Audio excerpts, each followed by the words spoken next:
ଯେ ଆମେ ଖରିଫରେ ଭଲ ଧାନ କିଣା ହେଲା ଆଉ ରବିରେ ମଧ୍ୟ ଆଉ କିଛି ଅସୁବିଧା ନାହିଁ କିଣିବା ଆରମ୍ଭ ହୋଇଯାଇଛି ଆଉ ଲକ୍ଷେ କୁଇଣ୍ଟାଲ ଉପରେ ମଧ୍ୟ ଧାନ କିଣା ସରିଲାଣି ଚାଷୀମାନଙ୍କର ଆକାଉଣ୍ଟକୁ ମଧ୍ୟ ପଇସା ଆସିବା ଆରମ୍ଭ ହୋଇଗଲାଣି ଆଉ ଯେଉଁ ତାଙ୍କ ଡିମାଣ୍ଡ ଥିଲା ଯେ ଫାଷ୍ଟ ଫେଜ୍ରେ 75 କେଜିର କୁଇଣ୍ଟାଲର ଆସିଛି ଟୋକନ ସେକେଣ୍ଡ ଫେଜ୍ର ମଧ୍ୟ 75 କୁଇଣ୍ଟାଲ ଆସିଛି କିନ୍ତୁ ତାଙ୍କ ଡିମାଣ୍ଡ ହେଉଛି ସବୁ ଏକ କାରଣ ଆସୁ ବୋଲି ତ ଆଜି ମୁଁ କିନ୍ତୁ ଅର୍ଡ଼ର କରିକି ଯାଉଛି ଏଠି ଅର୍ଡ଼ର କରିସାରିଲେଣି ଯେ ଯାହାର ଯାହା ହେଉଛି ମାନେ ରେଜିଷ୍ଟ୍ରେସନ ବେଳେ ଯେତିକି ଯାହାର ଟୋକନ ଆସିବା କଥା ସମସ୍ତଙ୍କର ଆସିଯିବ ଦିନେ ଦୁଇ ଦିନ ଭିତରେ ଟୋକନ ସବୁ ଆସିଯିବ ଏବଂ ଯେତିକି ଟାର୍ଗେଟ ଦରକାର ଜିଲ୍ଲାପାଳ ମହୋଦୟ କହୁଥିଲେ ଯେ 16 ଲକ୍ଷ ମେଟ୍ରିକ ଟନ୍ 16 ଲକ୍ଷ କୁଇଣ୍ଟାଲ ପର୍ଯ୍ୟନ୍ତ ଦରକାର ଆମେ ତାକୁ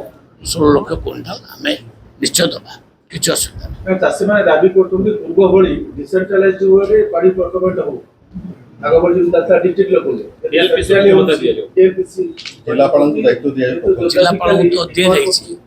ଜିଲ୍ଲାପାଳଙ୍କୁ ଦିଆଯାଇଛି ପ୍ରୋକ୍ୟୁରମେଣ୍ଟ ଜିଲ୍ଲାପାଳଙ୍କ ନେତୃତ୍ୱରେ ହିଁ ହେଉଛି ଏବଂ ତାଙ୍କୁ ଆମେ ଯେଉଁ 15 ଦିନ ସମୟ ଦେଇଛୁ କାହାର ଟୋକନ ଲାପ୍ସ ହେଇଗଲେ ପୁଣି 15 ଦିନ ସମୟ ତାଙ୍କୁ ଦିଆଯାଇଛି ତାଙ୍କ ନେତୃତ୍ୱରେ ହେଉଛି